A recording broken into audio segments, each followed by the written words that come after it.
शादी का असली गहना। सामाजिक कहानी। दोस्तों, मेरे चैनल में आपका स्वागत है। मैं इस वीडियो में माँ और बेटी से जुड़ी एक सामाजिक कहानी बताने जा रहा हूँ जो समाज को आईना दिखाने का काम करेगी। बेटी बोली, माँ तू क्यों चिंता करती हो? समय आने पर सब कुछ ठीक हो जाएगा। और हाँ, इतना कंजूस मत बनो माँ। इतने गहने क्यों ले रही हो? मुझे नहीं पसंद है। मैं उन गहने को अपने पूरे शरीर पर लाद कर और चोर के डर से घूमना, मुझे यह सब नहीं पसंद है। तुम्हारा जमाना गया माँ, अब अपनी आंखें खोलो और अपने सामने दुनिया को देखो। यह कितनी खूबसूरत है। माँ, मस्त रहो और अपना जीवन एंजॉय करो। माँ, पूरी दुनिया में तुम्हें और पापा को घुमाऊंगी। सारी खुशियां आपके चरणों में लाकर रखूंगी। उसके बाद ही मैं शादी करूंगी। मैं एक बेटी हूं तो क्या हुआ, मेरे भी जिम्मेदारियां हैं।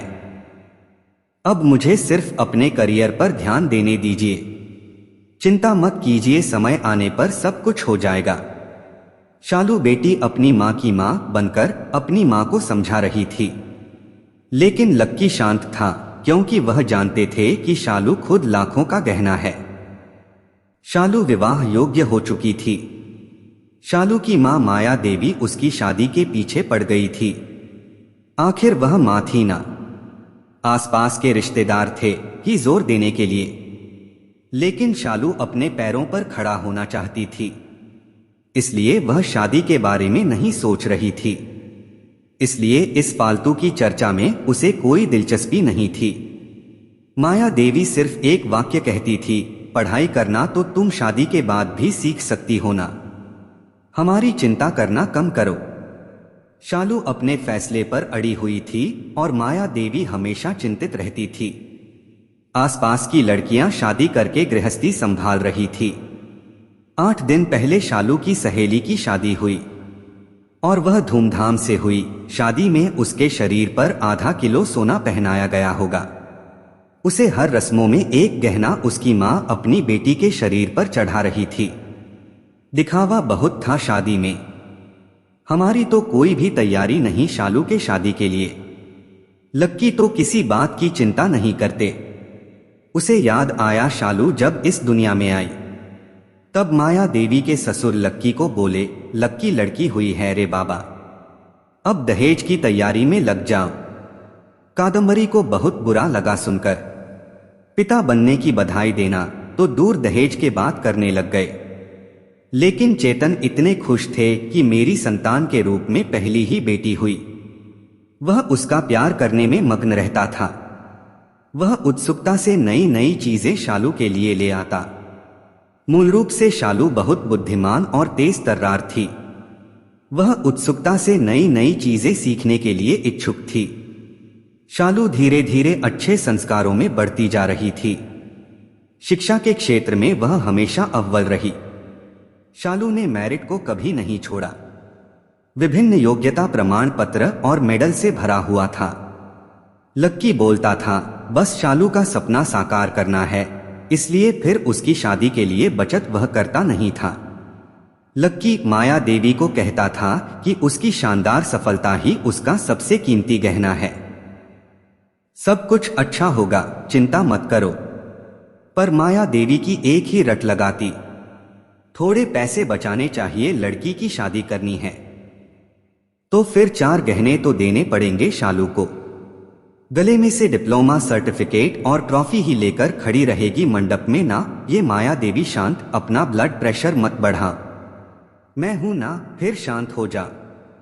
लक्की माया देवी को समझा रहा था। लक्की की शांत धुन सुनकर माया देवी की अंदर की मां जाग जाती थी। गुस्से में वह लक्की को बुरा भला बोल देती थी। लक्की तब भी शांति से सब कुछ सुनता था। माया देवी बोली, अब मुझे ही कुछ करना होगा, शालू के पापा तो कुछ नहीं करेंगे। कल उम्र ज्यादा बढ़ गई तो शादी के बाजार में कोई शिक्षा को नहीं पूछेगा। रहा सवाल गहनों का, एक भी छोटा बड़ा गहना बनाकर नहीं रखा। सोना सस्ता हो जाने पर बहुत बार बोलती थी, बनाकर रखो, लेकिन इसके पिता ने तो मेरी एक ना सुनी। सेविंग भी नहीं है। हमेशा उसके शिक्षा पर खर्चा करते थे। क्या बोलते थे, हमेशा शिक्षा एक अनमोल गहना है और इसकी कीमत बाजार में बढ़ती रहेगी, कभी सस्ता नहीं होगा। और रहा सवाल सोने के गहनों का, तो वह जब शादी होगी तब देखेंगे। लक्की का यह जवाब तय था। अंत में माया देवी ने उसे अपने गहने देने का फैसला किया। मेरे पिता ने कन्यादान में मुझे दिए थे। टोकरी जितना भरा तो नहीं, लेकिन कटोरी भर जरूर दिया है। मैं अब कहां पहनने वाली हूं वह गहने, ये चिंता जो उसने खुद को समझ आकर दूर की। जैसे जैसे दिन बीतते गए, शालू ने अपने स्मार्टनेस से पोस्ट ग्रेजुएशन पूरा किया। उसने पीएचडी करने का इरादा किया और उतने में सोने पर सुहागा अचानक उसे माइक्रोसॉफ्ट द्वारा सेलेक्ट कर लिया गया, जो पिछले साल के प्लेसमेंट के लिए आया था। एक बड़ा पैकेज उसके हाथ में रखा गया और गुड पोस्ट द्वारा और कई सुविधाओं पोस्टिंग के साथ अमेरिका में पेश किया गया। चारों उंगलियां घी में था, साथ में पीएचडी कर सकती थी क्योंकि कंपनी ने उसे बोनस दिया था। शालू अपॉइंटमेंट लेटर लेकर भागकर घर पर आई। जब तक दरवाजा नहीं खुला तब तक शालू ने डोरबेल से अपना हाथ नहीं हटाया। दरवाजा खुलते ही उसने अपनी मां को गले से लगा लिया। मां, अब लग जाओ शादी की तैयारी में, पापा आप बस मदद करना। हाँ, यूएस जाना होगा ना मुझे। और अपॉइंटमेंट लेटर शालू ने पापा के हाथ में रख दिया। लक्की ने वह लेटर जोर से पढ़ा। बाप रे शालू, सच में यह अनमोल गहना अब शादी के बाजार में चमक उठेगा।